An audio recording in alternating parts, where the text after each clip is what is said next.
नमस्कार दोस्तों। आज है 9 मार्च 2026 और दिन सोमवार है। आज बड़ी अजीब चीज़ हुई। हालांकि क्यों हुई समझ में नहीं आ रहा। हो सकता है कोई कारण हो इस चीज़ का। तो जब मैं रूम से निकल रहा था आज ड्यूटी के लिए, तो जब मेन रोड पे पहुंचा तो बस आके रुकी। प्राइवेट बस थी।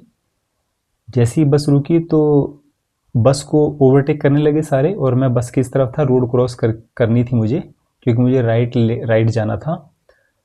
अब जैसे ही मैं रोड क्रॉस करने लगा तो एक स्कूटी वाला बड़ी तेज़ी से आया, और इलेक्ट्रिक स्कूटी थी। उसने ब्रेक लगाई एकदम से, और मेरी तो खैर स्पीड ही नहीं थी, मैं तो अभी स्टार्ट कर रहा था। जैसे मैंने रेस दी तो मैंने भी ब्रेक लगा दी। अब जैसे ही दोनों ने ब्रेक लगाई, और कुछ टच भी नहीं हुआ, ना उसकी स्कूटी को मेरी बाइक टच की और ना उसके बॉडी पे कहीं टच हुआ, कुछ भी नहीं हुआ। और उसने कहा कि भाई दिखता नहीं तेरे को। उसने ऐसे बोला, दिखता नहीं तेरे को। मेरे को बड़ा ऑड फील हुआ। मैंने मन ही मन में सोचा उस टाइम के यार ऐसे लोग भी हैं। मैं कहा सॉरी सर जी, सॉरी, गलती होगी। कह रहे क्या सॉरी है, लग जाती तो माचो। उसने ऐसे गाली दी ना जब। मैंने कहा स्कूटी साइड पे लगाओ, आगे मत जाना, स्कूटी साइड पे लगाओ। मैंने उसने स्कूटी साइड पे लगा ली। अब वहाँ करीब 10 मिनट बहस हुई, ज़्यादा नहीं हुई। मैंने उससे दो बातें कही। पहली बात, मैंने उससे कहा कि आप घर से लड़के आए हो क्या। कह रहा क्यों, तेरे को क्या मतलब है ऐसे। मैंने कहा वही चीज़ मैं आपको बता रहा हूँ। या तो आपके पेरेंट्स ने आपको ये तमीज़ नहीं सिखाई कि जब किसी अजनबी अननोन पर्सन से मिलते हैं तो तू करके बात नहीं करते हैं। अगर आप किसी को जानते हो, आपका हम उम्र है या आपसे उम्र में छोटा है, तब आप तू करके बात कर सकते हो। लेकिन मैं तो आपको जानता ही नहीं, और ना ही आप मुझे जानते हो। पहली गलती ये आपकी। दूसरी गलती, आपने मुझे माँ की गाली दी है ना। अब आप जिस समाज में रहते हो, या तो आपके दिमाग में गंदगी भरी है, आप जिस समाज में रहते हो वो गंदा है। अब आप सोचो कि समाज गंदा है या आपकी सोच गंदी है। तो वो जैसे सुन सा पड़ गया। और वहाँ 3-4 आदमी भी आ गए और कह रहे क्या हो गया भाई साहब। कह रहे वहाँ से 2 आदमी बोल पड़े, कहते ओ कोई बात नहीं यार, कुछ नहीं होता, ये तो होता ही रहता है रोड पे। मैं कह नहीं होता रहता तो वो ठीक है, लेकिन इन्होंने मेरे को माँ की गाली दी, गंदी गाली दी है, माँ आचो बोला है इन्होंने मेरे को। तो उन्होंने उसको बोला कि यार कमाल है यार, आपकी स्कूटी पे कहीं लगा नहीं, कुछ नहीं, कोई चोट नहीं लगी, कोई एक्सीडेंट नहीं हुआ, और आप ऐसे गाली थोड़ा ना दे सकते हो किसी को। तो उस आदमी ने उनको बोला। तो अब स्कूटी वाला फिर बोल पड़ा कि भाई अगर मेरी स्कूटी पे लग जाती कुछ। तो मैंने बोला कि मैं आपको नई स्कूटी खरीद के देता आज ही। मैं आज ड्यूटी से छुट्टी कर लेता, एजेंसी चलते आपकी स्कूटी मैं रख लेता, मैं इसको सेकेंड हैंड बेच देता, है ना। आप भी होते, ट्रांसफ़र वगैरह कर लेते पेपर कचहरी में। मैं आपको नई स्कूटी दिलवा के देता, व्हीकल जो भी 80,000 की, 1 लाख की या 1.5 लाख की जो भी आती। कहते अच्छा, और अगर मेरे को लग जाती तो। मैंने कहा आप इतनी स्पीड पे नहीं थे कि आपकी हड्डियाँ टूट जाती, है ना। आपको स्क्रैच लगता, खरोंच लगती, तो मैं उसके आपके 1,000-1,500 रुपये कैश दे देता, और आज के लिए आपकी ड्रेसिंग भी करवा देता डॉक्टर पे ले जाके। तो फिर वो चुप हो गया और सोचने लगा। मैंने कहा क्या हो गया, सोच के रहे हो। कह रहे नहीं, अगर मैं आपको मार दूँ तो। मैंने कहा अब तो आप मुझे आप करके बोल रहे हो, और अभी तो कह रहे कि तेरे को दिखाई नहीं देता माचो, अभी तो आपने गाली दी है। कहते वो तो मुंह से मैंने आपको थोड़ा ना दी गाली, वो तो निकल ही जाती है। मैंने कहा ऐसे नहीं करना चाहिए। अब रही आप कह रहे हो कि भाई मैं आपको मार देता तो ये तो बहस बढ़ाने का एक वो है, आपकी सोच है कि आप बहस बढ़ाना चाह रहे हो या झगड़ा करना चाह रहे हो, इसलिए अब आप जाओ। तो वो 2-3 आदमी कह रहे थे हाँ जी जाओ जी जाओ, कोई बात नहीं, कुछ नहीं हुआ, ये सब तो चलता ही रहता है, आपको ऐसे गाली नहीं देनी चाहिए। तो वो चला गया। पालमपुर से आता है, 16-20 किलोमीटर का सफ़र तय करके आता है। यहाँ डेली आता होगा, कह रहा था मैं तो डेली आता हूँ यहाँ। मैं कहता हूँ आप पालमपुर से यहाँ आ रहे हो, अगर मैं तो चलो आपके साथ झगड़ा नहीं कर रहा हूँ, मान लो मेरे से कोई बुद्धि जिसकी खराब हुई, वो भी घर से लड़के आया हुआ तो आपको या तो आपके हाथ पैर तोड़ देगा, है ना, या आपकी पुलिस में कंप्लेंट करेगा। कई तरह के होते हैं, क्योंकि पांचों उंगलियां बराबर नहीं होती, उसी तरह हर इंसान की सोच भी अलग अलग होती है ना। आपसे ज़्यादा गुस्से वाला आपको टकर गया तो आप क्या करोगे। इसलिए छूटते ही गाली नहीं देनी चाहिए, है ना। आपने अपनी सोच बता दी, और दोबारा ऐसे गाली मत देना। अपना माइंड थोड़ा ठंडा रखो। घर से अगर कोई बात भी हुई है तो घर से अगर बाहर निकल गए हो तो माइंड से भी वो बात बाहर निकल जानी चाहिए, है ना। तब वो भी चला गया, मैं भी चला गया। अब मैं योल की तरफ, नगरोटा की तरफ गया, तो 5-10 मिनट बाद मेरा भी माइंड फ्रेश हो गया एकदम, जैसे कुछ हुआ ही नहीं। अभी सोच रहा था कि शिव पुराण का मैं लेके बैठा था, आज अगला अध्याय शुरू करूं, फिर माइंड में आ गया यार वो व्लॉग बता देता हूं, क्योंकि अब हर इंसान जो है ना, किसी में गुस्सा ज़्यादा होता है, किसी में गुस्सा कम होता है ना, किसी में गुस्सा होता ही नहीं है। अब मान लो मारपीट हो जाती है ना, उसमें फ़ायदा क्या होता?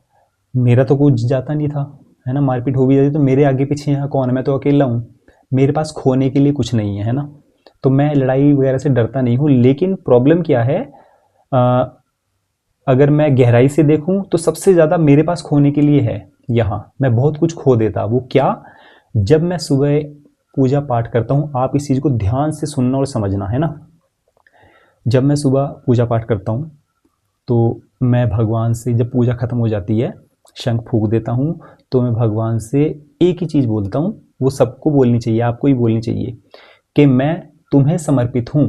मेरा भला मेरा बुरा जो है तुम्हें सोचना है ना, मुझे किसी के मुंह नहीं लगना। बाकी धर्म की जय हो, अधर्म का नाश हो, ये बोलनी चाहिए चीज़ें रोज़ डेली रूटीन में, क्योंकि ये भी एक मंत्र की तरह काम करते हैं, है ना। तो अगर मैं उससे मारपीट कर देता तो भगवान भी ऊपर से देखता कि एक तो ये पूजा पाठ करता है और रोज़ सुबह बोलता है कि मैं तुम्हें समर्पित हूँ, मेरा भला और बुरा तुम ही देखो, और यहाँ तो ये अपना फैसला खुद ही करने में लगा हुआ है। तो भगवान पीछे हट जाते हैं, है ना, 2 कदम वो पीछे हटा लेते हैं कि जब इसने अपने फैसले खुद ही कर लेने हैं तो मैं क्यों इसकी हेल्प करूँ, सहायता करूँ, है ना। तो ये चीज़ें बहुत मायने रखती हैं। मैं अगर उससे झगड़ा ले लेता, मारपीट कर लेता, तो मैं क्या कुछ खो देता? पहली चीज़, मैं अपनी पवित्रता खो देता, है ना। दूसरी चीज़, मैं अपने मन की शांति खो देता, है ना। तीसरी चीज़, जो मैं पूजा पाठ करता हूँ ये एक दिखावटी लगता, कि मैं दिखावे के लिए पूजा करता हूँ भगवान के सामने, और ये चीज़ें बोलता हूँ कि भाई मैं तो आपको सौंप चुका हूँ खुद को, और मेरा भला मेरा बुरा जो है आप ही देखो, मुझे कुछ नहीं पता, है ना। तो वो चीज़ें बेमायने हो जाती। तो इसलिए अगर आप पूजा पाठ नहीं करते तो आप पूजा पाठ कीजिए, क्योंकि कलयुग में मूर्ति पूजा ज्ञान देती है। 100% ज्ञान मिलेगा आपको, है ना। ऐसी ऐसी माइंड में चीज़ें आएंगी जो आपको किसी इंटरनेट साइट पे या यूट्यूब में या किसी भी सोशल मीडिया हो वहाँ आपको नहीं मिलेंगी, ढूंढने से भी नहीं मिलेंगी, आप सर्च भी करोगे तो भी नहीं मिल पाएंगी। मेरे पास ऐसा बहुत कुछ है भगवान का दिया हुआ, जो मैं आगे वीडियोस में बताऊंगा आपको, है ना। अभी जब वो चला गया तो मैं भी चला गया, दोनों मेरा माइंड फ्रेश हो गया। उसका हुआ या नहीं मुझे नहीं पता। अगर उसका नहीं हुआ होगा तो उसको लग रहा होगा कि भाई मुझे नई गाली देनी चाहिए थी, या भले ही मैंने उसको नहीं दी लेकिन मुझे मुंह से गाली नहीं देनी चाहिए थी। उसने मुंह से गाली इसलिए निकाली क्योंकि वो इन्हीं ऐसे ही लोगों के बीच में उठता बैठता होगा जहाँ ये गालियाँ नॉर्मल होंगी। हमारा उठना बैठना जो है, जीएसटी डिपार्टमेंट जाना और एजुकेशन डिपार्टमेंट जाना, इनकम टैक्स ऑफिस जाना, सीएज के पास जाना, स्कूल में जाना, है ना। तो यहाँ हमारा रूटीन में रहता है, यहाँ गालियाँ वगैरह सूट भी नहीं करती हैं और होती भी नहीं है ना। कोई नहीं होगा जो ऐसे, स्कूल में टीचर भी गालियाँ कहाँ देते होंगे, मैंने तो आज तक सुनी नहीं है ना। तो इसलिए हमारे मुंह पे गालियाँ आई नहीं, जबकि मैं बहुत गालियाँ देता था शुरू से। लेकिन जब से मैं अकाउंट्स में मतलब गहराई में उतरा हूँ, या इतना एक्सपीरियंस हो चुका है लाइफ का भी और प्रोफेशनली भी, है ना, इतने एक्सपीरियंस तजुर्बे हो गए हैं कि गाली समझ में आ गई कि गाली अच्छी चीज़ नहीं होती। बेमतलब में दूसरे घर वालों के बारे में उल्टा सीधा बोलना।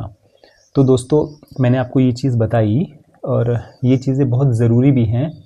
और अभी आगे के लिए कुछ छोटे छोटे एक्सपीरियंस करने जा रहा हूँ। अगर वो कामयाब हुए तो मैं आपसे शेयर ज़रूर करूँगा। हालांकि मुझे नहीं पता कि उस बुक में क्या लिखा है। मैं एक बुक ख़रीदने वाला हूँ, वैसे ऑर्डर कर दी है ऑनलाइन, अमेज़ॉन से की है, और ये बुक मुझे मेरे फ्रेंड विजय ने बताई है, और उसको तो शायद फ़ायदा है, और उसको जिसने बताई है उसको तो 100% फ़ायदा है। मैं उसका नाम नहीं लूँगा क्योंकि उस बुक का नाम है सीक्रेट्स, रहस्य, है ना, हिंदी वर्जन।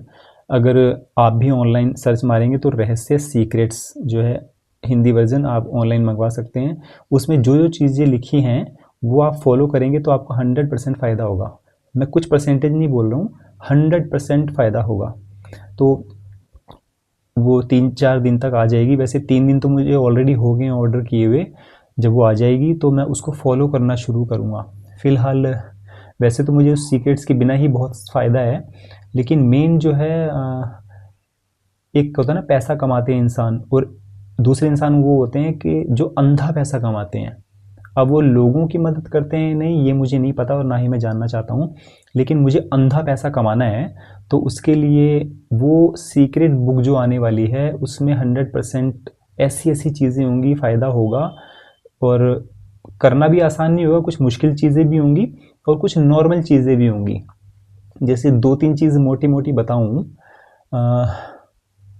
मान लो मैंने कार लेनी है, ठीक, और मुझे कार भी लेनी है, थार लेनी है। जैसे थार मेरे लिए बहुत महंगी गाड़ी है ऐसा मान लो, हालांकि 20-22 या 25 लाख की गाड़ी है। मैंने थार लेनी है, मेरे पास है नहीं, तो मैंने थार का एक प्रिंट आउट निकालना है ना, और उस थार के साथ या किसी की भी थार खड़ी हो उसके पास जाके मैंने फ़ोटो खिंचवा ली। उस फोटो का आपने प्रिंट आउट निकाल लेना है और उसको फ्रेम करके घर में लगाना है, अपने घर में।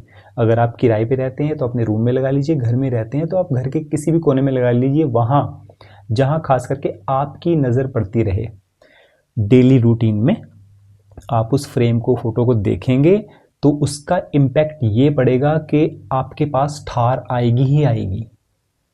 अब आपका जो सपना है, अगर किसी का कोई सपना है, ऐसे नहीं क्योंकि नाजायज़ सपने और नाजायज़ ख्वाहिशें होती हैं लोगों की, उसके लिए वो करने लगें तो फिर उसके उल्टे परिणाम भी होंगे, है ना।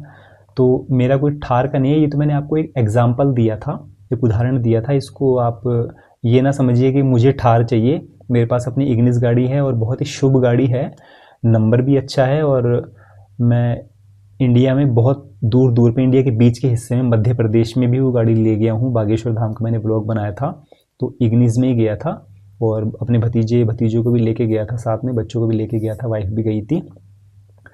तो ये सिर्फ एग्जांपल दिया। दूसरा एग्जांपल मोटा मोटा दूँ तो डॉलर होते हैं ना, एक होती है इंडियन करेंसी, दूसरी होती है डॉलर। डॉलर की आप फ़ोटो निकाल लीजिए और वो फ़ोटो या तो आप मोबाइल में वॉलपेपर लगा लीजिए और अपनी फ़ोटो उसके साथ मर्ज करके उसका भी प्रिंट आउट निकाल के उसको एक फ्रेम पे लगाइए, अपने ऑफिस टेबल पे या घर के किसी टेबल पे या दीवार में फ्रेम कर दीजिए, और उस पर भी रोज़ डेली रूटीन में नज़र डालिए। दिन में एक बार बहुत है। तो ये समझ लीजिए कि आपके पास डॉलर तो नहीं आएंगे, लेकिन आप भारत में रह रहे हैं तो आपको भारतीय करेंसी चाहिए ना, तो आप नोटों में खेलने लगेंगे। लेकिन नोटों में खेलने के लिए आपको थोड़े से एफर्ट्स करने पड़ेंगे। ये नहीं कि आप घर में बिस्तरे में बैठे हैं और आप फ्रेम को देख ही जा रहे हैं कि और जो है डॉलर या इंडियन करेंसी आपके बिस्तर पे बरसने लग जाएगी। ऐसा कुछ नहीं होने वाला, क्योंकि इंसान के आगे जब खाने की थाली पड़ी होती है, उसमें भोजन भी पड़ा हुआ होता है, तो वो भोजन तभी उसके मुंह में जाता है जब वो निवाला अपने हाथों से तोड़ता है और खाता है ना। अगर वो निवाला अपने हाथों से नहीं तोड़ेगा, नहीं खाएगा, तो खाना उड़ के अपने आप उसके मुंह में नहीं जाएगा, है ना। वो होती है एफर्ट्स, कर्म करना। कर्म तो आपको करना ही पड़ेगा। अब वो कर्म आसान भी हो सकता है, मुश्किल भी हो सकता है ना।